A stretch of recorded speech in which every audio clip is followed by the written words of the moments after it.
All right, can I shock you with an important announcement? Next week, Christmas begins. Next week, this is the last fall Sunday. Next week, it's the first Christmas Sunday. But in between it is this thing called Thanksgiving. And I love this time of year. In particular, I love this week just because of some of the small, simple things our family does. We are a family road trip family. And so we take our two boys and we shove them in the car, and you can imagine how that goes. But we head west and we head out to the central Ohio area where my extended family lives. And we take our time. We go through Pennsylvania, we stay a night, we take the Pennsylvania Turnpike. We single-handedly support the corporate enterprise of Cracker Barrel. All the time. Applebee's of the South. Cracker Barrel. We buy the things, we go, and people are like, why do you keep going there? It's just part of the tradition that we do. And maybe you have traditions like this as well. Maybe you're traveling to see family. But we know that on Thanksgiving Day, for many of us, for most of us, we cook all sorts of things. We eat too much. We fall asleep in a tryptophan coma in the afternoon. Maybe we watch some football. And then the day after that is Black Friday. Now, the internet has kind of settled this down a little bit, but there's still a few of you crazy people who get up and you go to Walmart or you go to the mall or wherever because you want to get the doorbuster thing. And so everybody goes rushing in, and suddenly Christmas is on. And so there's all of these things that happen quickly, and suddenly we're into the Christmas season. And if you're anything like me, at this time, you stop just for a moment. As the air grows colder, as the frost starts to show up in the mornings, as we know that it's coming, and you stop and you reflect on the things that you have to be thankful for. Now, I think many of us, that's relatively easy. We see our families, we see the ways that God has provided, the year that He's brought us through, the gifts that He's given us, the people that He's surrounded us with. For me, I do feel thankful. I feel thankful for the blessings that I have for my family. But I know that for some of you, this holiday reminds you of something different. It reminds you of what you feel like you don't have.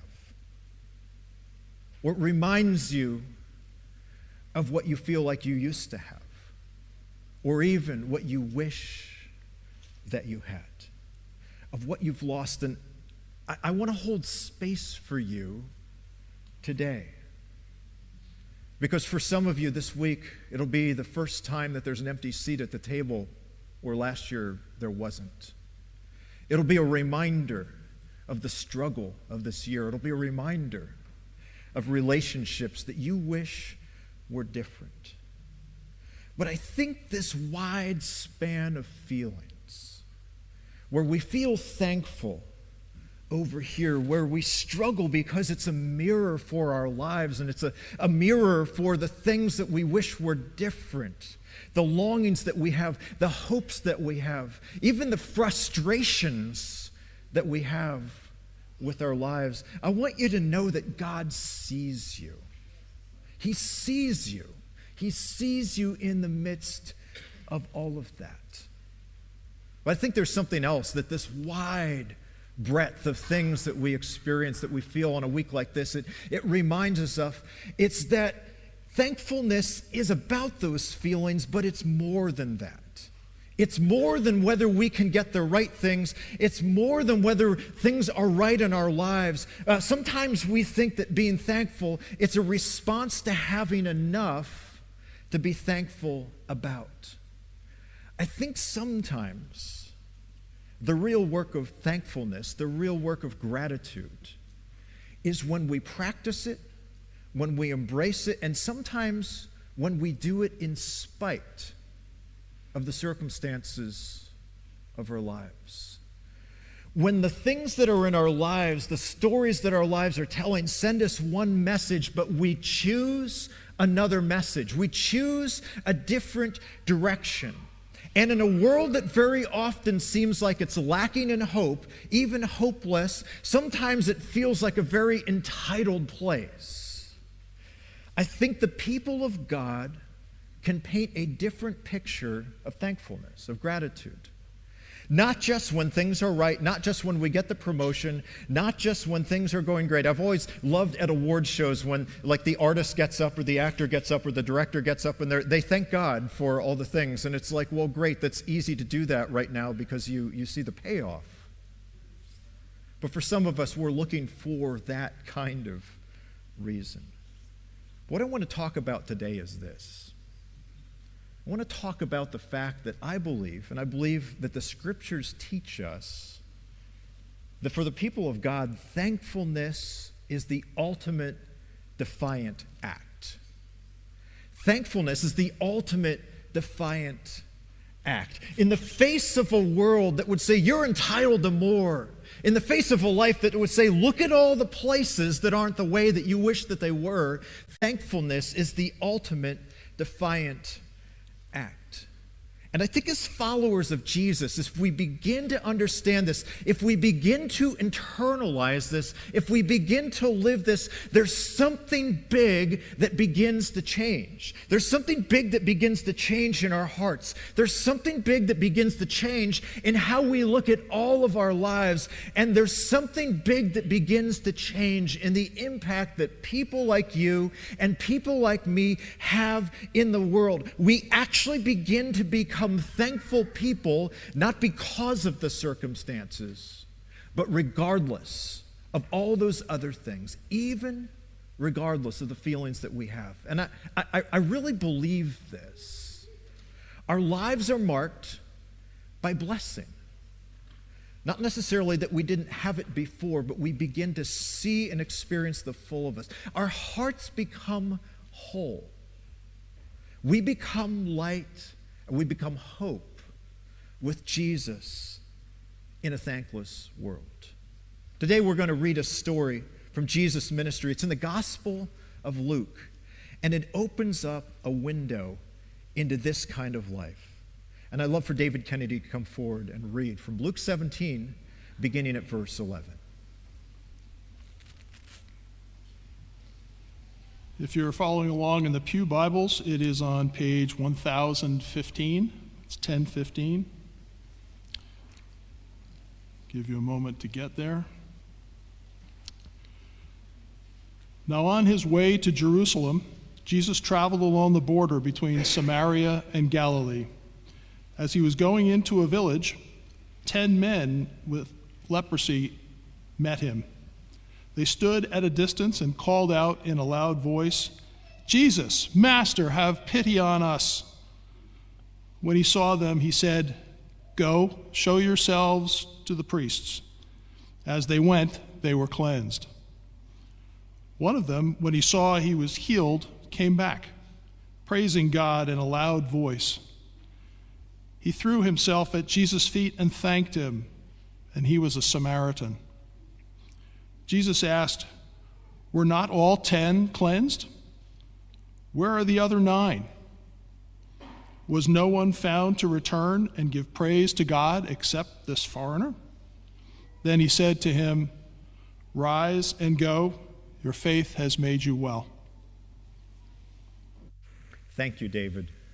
So this is another one of those curious stories about Jesus. This probably hasn't happened to you recently. Has this ever happened to any of us? No, it hasn't. This is just one of those curious Jesus stories where he's going along the way and there's some guys, and these guys have a condition called leprosy, and that was really a description for any number of skin diseases that were highly contagious. And so the Old Testament law basically said that if this defined you, if this is what you had, you were pretty much out of society. You had to live outside the city. You had to stay a certain distance away from anybody else. And if anybody tried to get close to you, you had to shout the words "unclean," just as a warning to keep them away. And so Jesus is going along, and there's some of these guys, and the reputation Jesus had for being able to do stuff, for being able to heal people, had begun to precede him. And so these guys see Jesus and they begin to shout. They begin to shout, "Master, teacher, Rabbi, have pity on us. See our condition. Do something about the life, the suffering, the difficulty that we're experiencing." Now, what's interesting is I think I grew up in Sunday school, and we kind of just think like Jesus is here and the guys are over there, and they're just like, a couple yards apart. The scriptures tell us there's a distance involved with this, and it equates to about 83 yards away. So this is like a football field's distance away. And so Jesus is way over there in one of the end zones, and the other guys, these 10 guys, they're down on the goal line of the other end zone, and they're just yelling as loud as they can. You would have to work a little bit to get the attention of Jesus. And so immediately we see that there is a strong desire for Jesus to do something. There's a strong desire to be healed. And the only qualification, though, was not how loud they yelled or how desperate they were. It was only because of Jesus' mercy. It's because he chose to be merciful. And friends, I want you to understand this regardless of what you think about your life, whether you look at it and say, there's a bunch of stuff I've done, or even some stuff I'm in now that I'm not super proud of. Jesus looks at you with mercy. He looks at you with compassion. If there's a voice in your heart, if there's a voice in your head that's saying, you've really got to clean yourself up before you come to Jesus, that voice isn't Jesus. That voice comes from somewhere else. You can receive the love of God. You can receive the mercy of God simply by coming to it. Simply by saying, Lord, have mercy on me. I think there's some others of us, though. We go through life where you're like, I do a pretty good job. I'm a good parent. I'm a good boss. I'm a good employee. I don't cut people off in traffic. I do things pretty well. You are equally in need of mercy. You are equally in need of mercy. The scriptures say this. They say, while we were dead in our sins. That's not like some of us. That's all of us. Christ died for us. He died for you. And so gratitude always begins when you remember where you were when Jesus found you. It always begins when you remember that moment when Jesus found you. You can start there.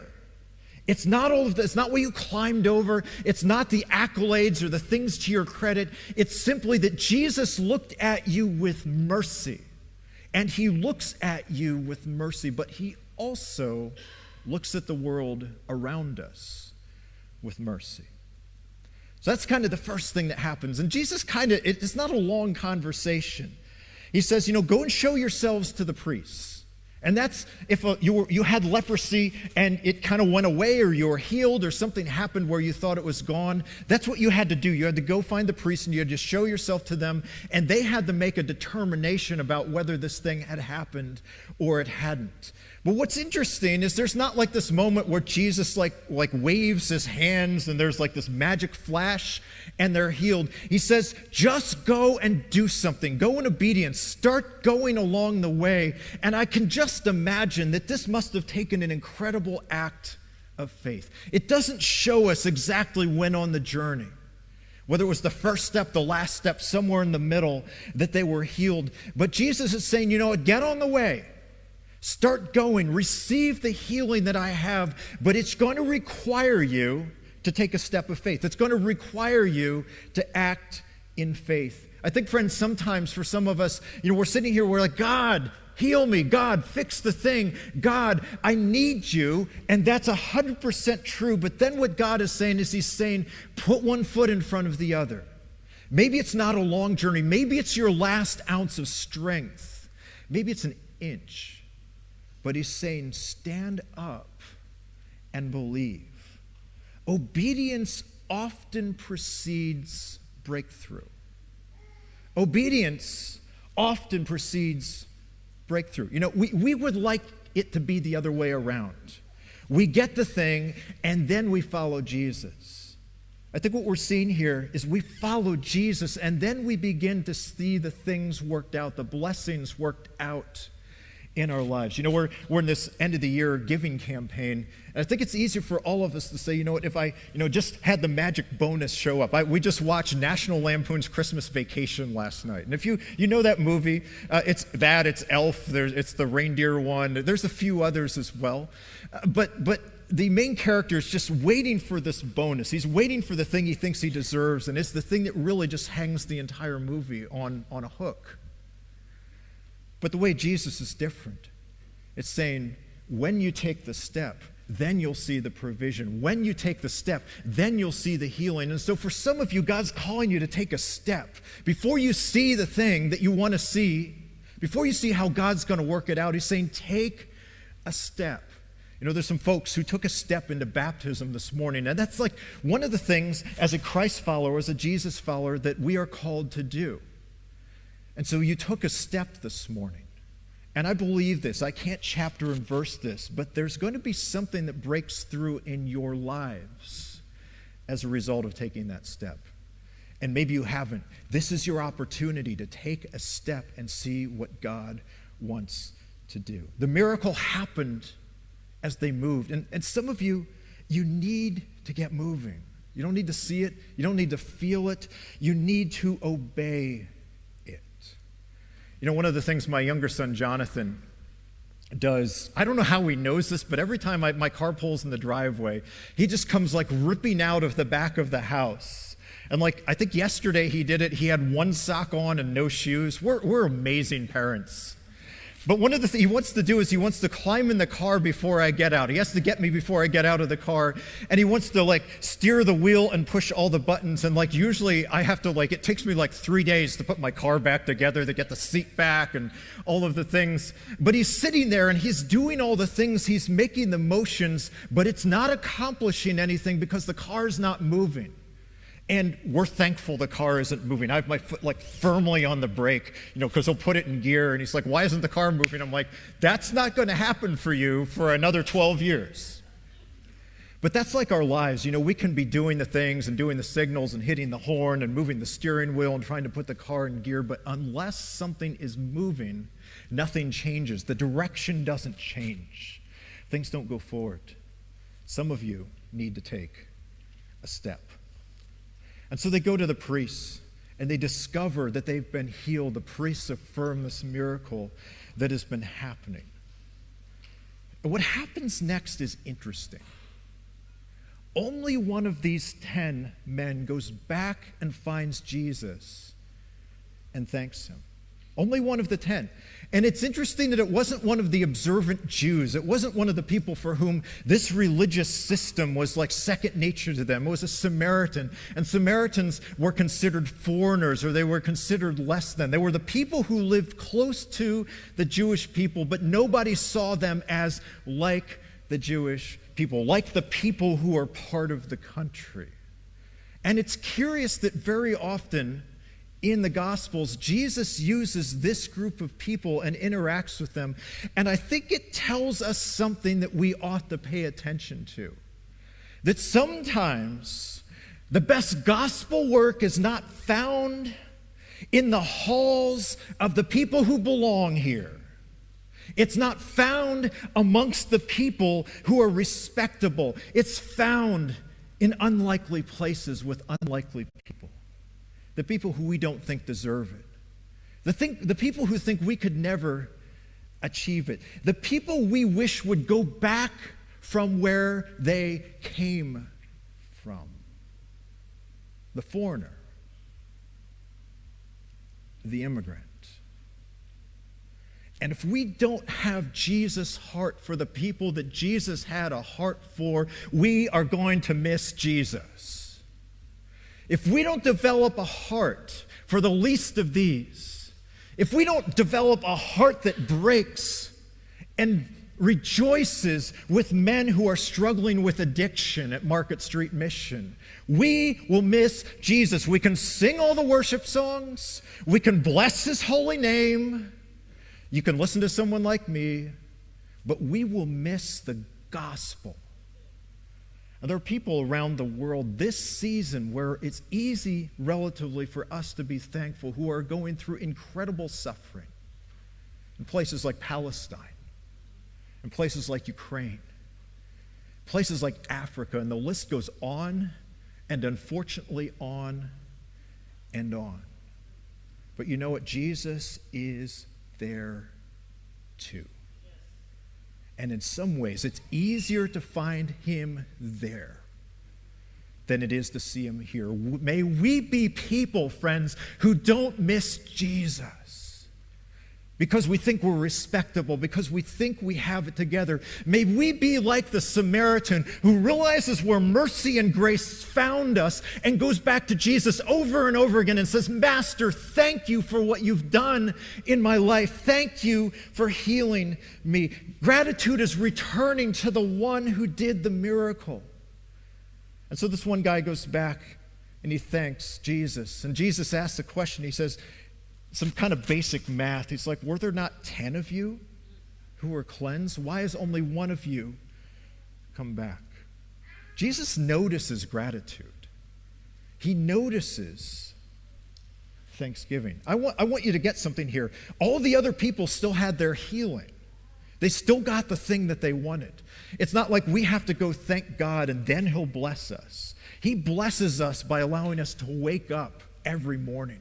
The food on our tables, I was just so aware of, like with all the cold out, I have heat in my house. I have breath in my lungs. There are so many little ways that we can practice gratitude. But Jesus notices it. When we come back, it reminds us of who we are and who he is. I think it's a gateway to something greater. So gratitude, it doesn't just acknowledge God's work, though. It positions you for God's presence wherever you find yourself. It's not just saying thank you for the thing. It positions you for a deeper relationship because now you've assumed a position in the relationship where you can see all of the things that God is doing. One of the things I think is so interesting about this passage is all 10 of these guys have received their healing, but at the end of the passage, Jesus says something curious. He says, go, your faith has made you well. Go, your faith has made you well. Your faith has done something in you beyond the physical healing. I think it's easy for us to think that blessing is the thing that's going to make us whole. If we just got the right outcome, if we got the right provision, if the thing fell into place the way we wish it did, that's the thing that would make us whole. Returning to Jesus is the thing that makes you whole. You might get the blessing anyway, but it won't be the thing that changes your life. You'll get the blessing, but that's not going to be the thing that reorients you, that transforms you, that repositions you in a different direction. Thankfulness, gratitude, not just the feeling, but the intentional journey. That ultimate defiant act. That's the thing that will.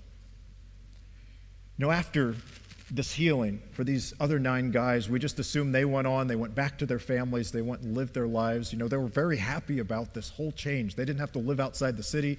They didn't have to shout really loud from 83 yards away anymore. None of these are wrong things, but this one guy stops and he takes a journey back. He takes a journey back and he has to find Jesus. And so he finds Jesus, and it's this journey back. It's an intentional act. It's this defiant thing. He says, I could go on. I've received the healing. Praise his holy name. But I'm going to go back and thank Jesus. I believe that Jesus heals, but gratitude unlocks. Jesus heals. He's the one who does the healing. But gratitude unlocks something in us. And I don't think it's too strong to say that thankfulness, practicing thankfulness, unlocks a healing that maybe you never thought that you needed. I just believe that maybe that's what's here for you today. That if we were people who weren't waiting for the market to go up or our portfolio to be better, or for the job opportunity to come through, or for all of the good things that we rightfully want, if we weren't waiting for that, but we began to practice this in small ways, in big ways, when we see it, when we don't, when it's hard, through tears and through struggle, there's something that would begin to work in us. There's something that would change in us. There's something that would be unlocked in us. And here's the crazy thing with this. You might never see the blessing that you're looking for. You might never see the one that you're looking for, but still, you can be healed in a deeper way, in a way that maybe you didn't even realize that you need. And I think we look at this as like this conditional response to what we got or what we didn't. But what if it's completely different than that? What Jesus is saying here is he's saying that gratitude is an act of faith. It's not an expression. It's more than a response. It's all those things. It's actually an act of faith. It's something we do in advance. It's something we do before. It's not something we do after. It's something we go into before and we keep going. It's a way of living. It's a practice. Some of us, we've had kids. And what do? You have to teach your kid that they say thank you, right? You have to be like, okay, look them in the eye and say thank you. I think we've all done that if we've had kids. Why are we doing that? Because we're not just teaching them to be polite. We are teaching them to recognize things and people to be thankful for. We're making a connection between what has happened and the attitude and the position that they ought to have. We think if we have faith, we'll see God. What if we started being faithful and then we saw God? What if we started on the journey and then God came along with gratitude? Now, I was thinking about this morning. Some of you are in a season right now where you're looking for fruit. You're looking for it to matter. You're looking to see how it all works. You're praying that God will come through. Those are good prayers. What if what God has given you today is not fruit, but it's a seed? What if what He's given you today in this season, it's not the fruit you want, but it's producing a seed that will produce fruit in a different season? What do you do with a seed? You can try to eat it. It's not nearly as good as a fruit for the most part. Or you can plant it. You can plant it and in faith believe that something different is going to emerge. The whole essence when you receive a seed, when you want a fruit, and planting and then waiting is faith. But there's always a space that's in between. And this is where I want us to land today. What do you do in that space? What do you do in that space? You practice. You practice gratitude. You practice thankfulness. You say, God, open my eyes to see it where I don't see it. Open my eyes to see it in the places and maybe even the people I don't want to see it in. Change my vision. Gratitude isn't understanding or seeing how it all works out. It's positioning ourselves to receive from God, thanking Him and trusting Him, whatever He brings us, that He is good. What if thankfulness, as the people of God, was the ultimate defiant act of our worship? We're going to close in a little bit of a different way today. My wife, Grace, and I, our family, we've journeyed through, just like many of you have, many different seasons where it's easy to see it, and somewhere it's very hard to see it. And there's a song that's very special to both of us that we'd love to share with you along your journey of gratitude. Grace, would you come?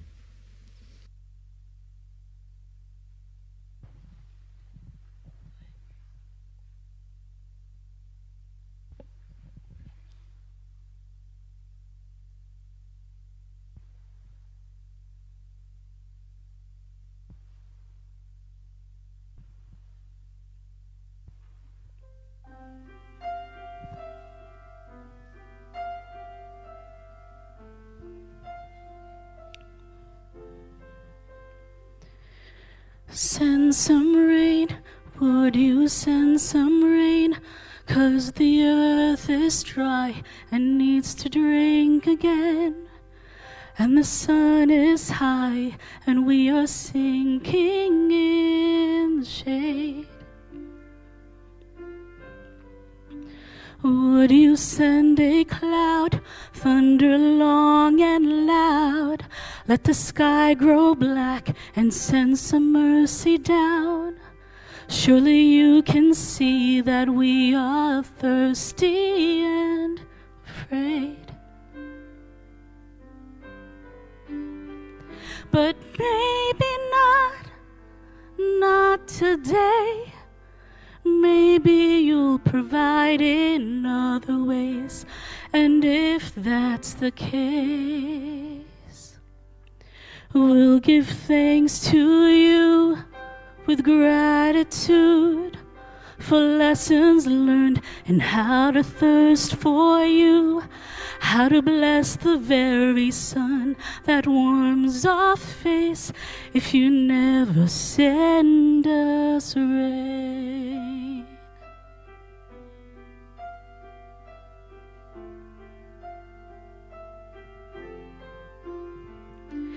Daily bread, give us daily bread.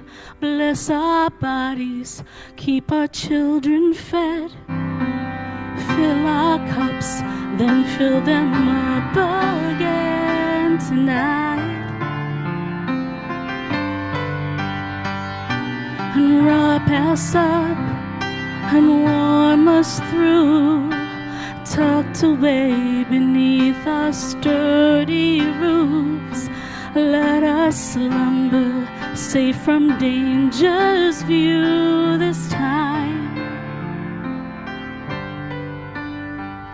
Or maybe not today. Maybe you'll provide in other ways. And if that's the case, we'll give thanks to you with gratitude, a lesson learned to hunger after you, that a starry sky offers a better view if no roof is overhead, and if we never taste that bread.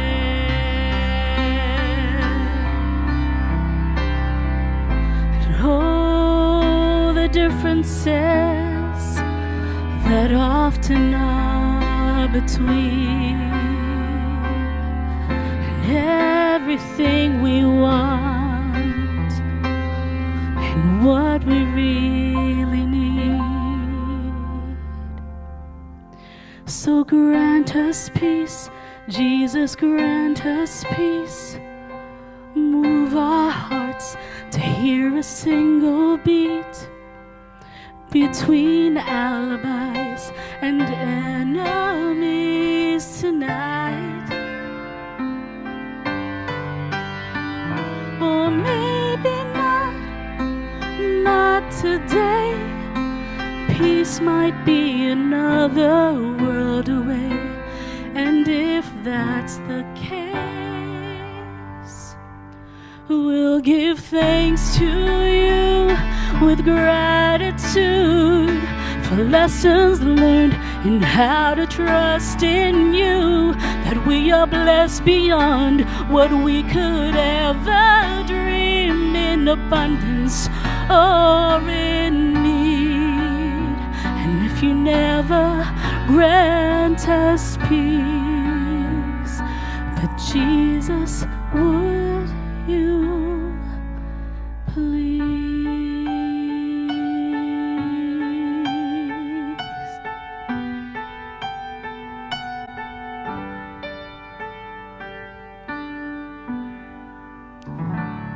Would you pray with me?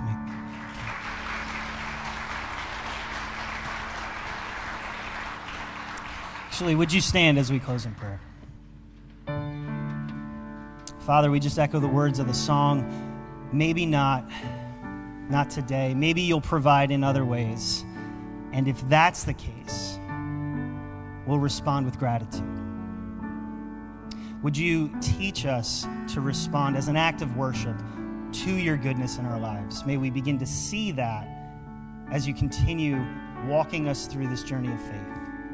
We thank you that we're not alone. We thank you that you've given us not only yourself, you've given us your Spirit, and you've given us this community, that we never truly walk alone. We thank you for the gift of who you are. And we pray these things in your name. And God's people said, amen. Maybe God is saying something to you this morning. Our prayer team is going to be available up at the front of the stage to walk through anything that you might be carrying. They are available, but if not, that's okay. We thank you for being here. Happy Thanksgiving, and we'll see you next week.